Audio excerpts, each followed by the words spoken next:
আসসালামু আলাইকুম প্রিয় শিক্ষার্থী ভাই এবং বোনেরা, যারা ১৯তম শিক্ষক নিবন্ধন পরীক্ষা দিবেন অথবা এটার নাম ধারণ করা হয়েছে নবম শিক্ষক নিবন্ধন পরীক্ষা, যেটাই বলুন না কেন তাদের জন্য যে সাধারণ জ্ঞান বিগত সালের প্রশ্ন সমাধান রয়েছে, সাধারণ জ্ঞানের আলোকে আমরা আজকে প্রশ্ন সমাধান করব কলেজ পর্যায়ে, স্কুল পর্যায়ে এবং স্কুল টু পর্যায়ে। দেখুন, এখানকার টপিক হলো দেশের ভূপ্রকৃতি, জলবায়ু, পরিবেশ। আর যারা আমাদের চ্যানেলে নতুন রয়েছেন তাদের জন্য বলবো, আ সামনে আমরা ১৯তম শিক্ষক নিবন্ধন এবং প্রাইমারি প্রধান শিক্ষক পরীক্ষার জন্য ফাইনাল মডেল টেস্ট দিব। অবশ্যই আমাদের চ্যানেলটিকে সাবস্ক্রাইব করে সবাই পাশে থাকবেন। চলুন আমরা শুরু করি কলেজ পর্যায় দিয়ে। এখানে কলেজ পর্যায়ে যে প্রশ্নগুলো এসেছে সেগুলো আমরা সমাধান করব। এখানে দেখুন, প্রথম প্রশ্ন ১৮তম কলেজ নিবন্ধন পরীক্ষা এসেছে। গ্রিনিচ মান অপেক্ষা বাংলাদেশের সময়ে কত ঘন্টা আগে? আমরা জানি ৬ ঘন্টা আগে। এরপরে দেখুন, হ্যাঁ, বাংলাদেশের ভৌগোলিক অবস্থান কোনটি? এটি হলো বাংলাদেশের ভৌগোলিক অবস্থান, অর্থাৎ ৮৮ ডিগ্রি ০১ মিনিট থেকে ৯২ ডিগ্রি ৪১ মিনিট পূর্ব দ্রাঘিমাংশ। এটি খেয়াল রাখবেন যে এটি হচ্ছে পূর্ব। আবার এটি কিন্তু দ্রাঘিমাংশ, নট অক্ষাংশ। এদিকে খেয়াল রাখবেন। এরপরে দেখুন, ৩ নম্বর প্রশ্ন, বিলোনিয়া সীমান্ত কোন জেলার অন্তর্গত? আমরা জানি যে বিলোনিয়া সীমান্ত ফেনী জেলার অন্তর্গত। এরপরে দেখুন, বাংলাদেশের উষ্ণতম স্থান হচ্ছে নাটোরের লালপুর। নাটোরের লালপুর হলো বাংলাদেশের সবচেয়ে উষ্ণতম স্থান। বাংলাদেশের বৃহত্তম উপজেলা কোনটি? আমরা জানি যে সাতক্ষীরা জেলার শ্যামনগর উপজেলা হচ্ছে আয়তনে বাংলাদেশের সবচেয়ে বৃহত্তম উপজেলা। বাংলাদেশের কোন জেলা দুই দেশের সীমানা দ্বারা বেষ্টিত? আমরা জানি যে রাঙামাটি রাঙামাটি জেলা কিন্তু আপনার মায়ানমার এবং ইন্ডিয়ার সাথে সংযুক্ত। এরপরে দেখুন, দহগ্রাম ছিটমহলটি কোন জেলার অন্তর্গত? আমরা জানি দহগ্রাম ছিটমহলটি লালমনিরহাট জেলার অন্তর্গত। এরপরে দেখুন, বাংলাদেশের ভিতরে ভারতের কয়টি ছিটমহল ছিল? বাংলাদেশের ভিতরে ভারতের মোট ১১১টি ছিটমহল ছিল। এবং দেখুন, বাংলাদেশের কোন বিভাগের সাথে ভারতের কোনো সীমান্ত সংযোগ নাই? আমরা জানি যে ঢাকা বিভাগ। এখানে বলছে কোন বিভাগের সাথে ভারতের কোনো সীমান্ত সংযোগ নাই। দেখুন, এখানকার সঠিক উত্তর হবে মূলত ঢাকা বিভাগ। কারণ ২০১৫ সাল থেকে ঢাকা বিভাগ থেকে ময়মনসিংহ বিভাগ এর অর্থাৎ পাশে যে আলাদা বিভাগ হয়, বর্তমান বরিশাল বিভাগ ও ঢাকা বিভাগের সাথে ভারতের কোনো সীমান্ত সংযোগ নাই। অর্থাৎ যখন ঢাকার সাথে ময়মনসিংহ ছিল তখন কিন্তু সংযোগ ছিল। তখন ঢাকা অ্যানসার হতো না।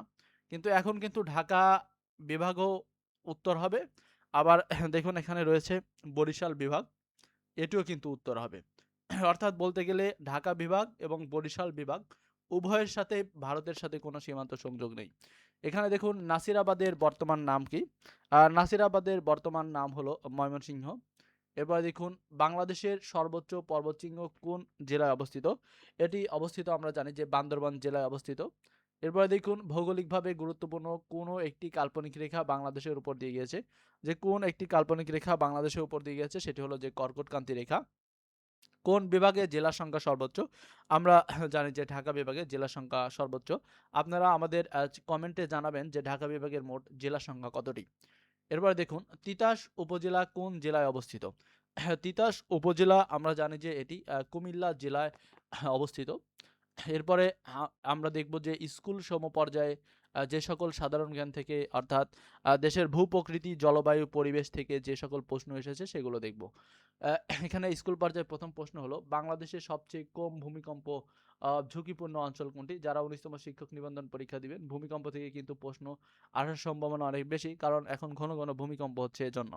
দেখুন, বাংলাদেশের সবচেয়ে কম ভূমিকম্প ঝুঁকিপূর্ণ অঞ্চল হলো, যে আমরা জানি হচ্ছে দেশের হচ্ছে দক্ষিণ যে পশ্চিম অংশ, এটি কিন্তু দক্ষিণ পশ্চিম অংশ হবে। বাংলাদেশের সাথে কয়টি দেশের সীমান্ত রয়েছে? এটি কিন্তু রিপিট কোশ্চেন, যেটি আমরা দেখলাম যে কলেজ পর্যায়ে এসেছে, এটি একটি রিপিট কোশ্চেন। অর্থাৎ ইন্ডিয়া এবং মায়ানমার মোট দুইটি দেশের সাথে সীমান্ত সংযোগ রয়েছে।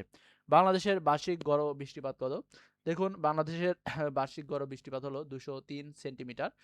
বিজ্ঞানের ক্ষেত্রে প্রশ্ন আসতে পারে যে বৃষ্টিপাত কোন এককের মাধ্যমে মাপা হয়? অর্থাৎ সেন্টিমিটার এককে মাপা হয়, সেটা কিন্তু খেয়াল রাখবেন। এরপর রয়েছে বাংলাদেশের রাজনৈতিক সমুদ্র সীমা কত? দেখুন, বাংলাদেশের রাজনৈতিক সমুদ্র সীমা ১২ নটিক্যাল মাইল। এরপর দেখুন, বাংলাদেশের কোন অঞ্চলে বরেন্দ্রভূমি রয়েছে? আমরা জানি যে রাজশাহী।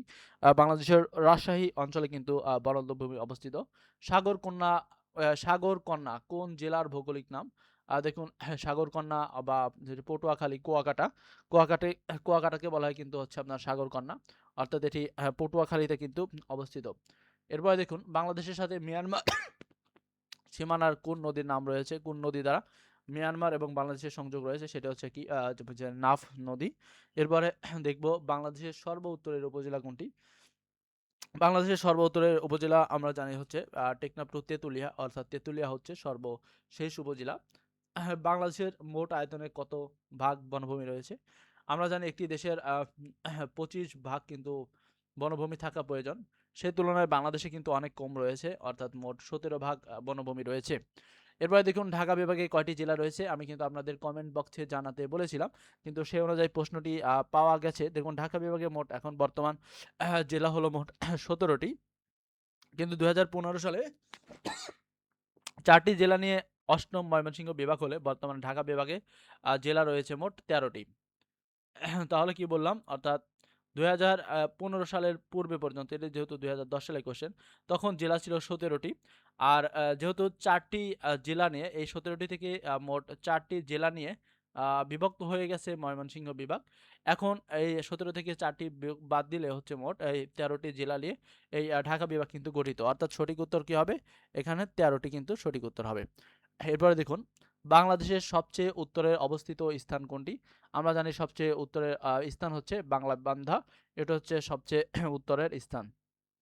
এরপরে আমরা এখন দেখব যে স্কুল 2 পর্যায়ের অর্থাৎ এই দেশের ভূপ্রকৃতি, জলবায়ু, পরিবেশ থেকে যে সকল প্রশ্ন এসেছে সেগুলো আমরা এক নজরে সমাধানগুলো দেখে নেব। দেখুন স্পার্শ কোন মন্ত্রণালয়ের অধীনে কাজ করে। আমরা জানি এটি প্রতিরক্ষা মন্ত্রণালয়ে কাজ করে, এটি প্রতিরক্ষা মন্ত্রণালয়ে কাজ করে। এরপরে দেখুন শীতকালে বাংলাদেশের কোনটি সবচেয়ে শীতলতম জেলা। বাংলাদেশের সবচেয়ে শীতলতম জেলা হলো দিনাজপুর। এরপরে দেখুন বাংলাদেশের মোট সীমান্ত দৈর্ঘ্য কত। বাংলাদেশের মোট সীমান্ত দৈর্ঘ্য আমরা জানি যে 5138 কিলোমিটার। এরপরে দেখুন বাংলাদেশের কোন স্থানে সবচেয়ে বেশি বৃষ্টিপাত হয়। এইখানে অপশনে দেখুন নাটোরের লালপুর হচ্ছে সবচেয়ে গরম স্থান।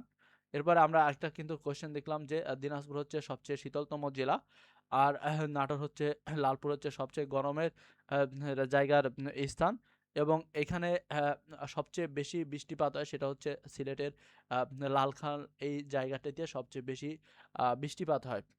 এরপর দেখুন বাংলাদেশের উপর দিয়ে মৌসুমী বায়ু প্রবাহিত হয় কোন কোন মাসে, এটি কোন কোন মাসে জানতে চাওয়া হয়েছে। দেখুন বাংলাদেশে মৌসুমী বায়ু মূলত গ্রীষ্মকালে মার্চ থেকে মে মাসে, এবং বর্ষাকালে জুন থেকে অক্টোবর, এবং শীতকালে নভেম্বর থেকে ফেব্রুয়ারি মাসে প্রবাহিত হয়, অর্থাৎ সে অনুযায়ী এখানে কিন্তু সঠিক উত্তর নেই। আবারও বলছি দেখুন মার্চ থেকে মে মাসে, অর্থাৎ গ্রীষ্মকালে মার্চ থেকে মে মাসে প্রবাহিত হয়, বর্ষাকালে জুন থেকে অক্টোবরে প্রবাহিত হয়, এবং শীতকালে নভেম্বর থেকে ফেব্রুয়ারি মাসে কিন্তু প্রবাহিত হয়। এরপর দেখুন কুমিল্লার পূর্ব নাম কি। কুমিল্লার পূর্ব নাম ছিল ত্রিপুরা, ত্রিপুরা কিন্তু কুমিল্লার পূর্ব নাম ছিল। এরপরে দেখুন কুমিল্লার পূর্ব নাম, অর্থাৎ এটি রিপিট হয়েছে ত্রিপুরা।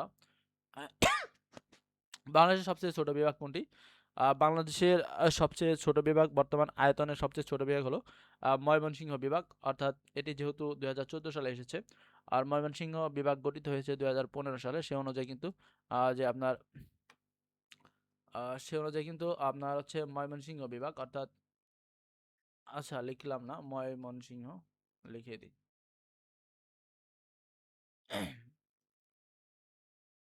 ময়মনসিংহ বিভাগ কিন্তু সবচেয়ে আয়তনের সবচেয়ে ছোট জেলা। আপনাদের কাছে আমি একটা প্রশ্ন করব, বাংলাদেশের আয়তনের সবচেয়ে ছোট জেলা কোনটি। যেহেতু এটি সবচেয়ে ছোট বিভাগ, তাহলে সবচেয়ে ছোট জেলা কোনটি সেটি অবশ্যই আপনারা কমেন্টে জানাবেন।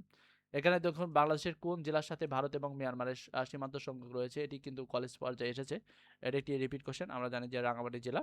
এরপর দেখুন দেশে বর্তমানে মোট উপজেলার সংখ্যা কতটি। দেশে মোট উপজেলা বর্তমান হলো, এখানে সঠিক উত্তর নেই, মোট বর্তমান উপজেলা হলো 495টি, অর্থাৎ বাংলাদেশের সকল সর্বমোট উপজেলা হলো বর্তমান 495টি। এই ছিল এই ছিল আজকের প্রশ্ন সমাধান।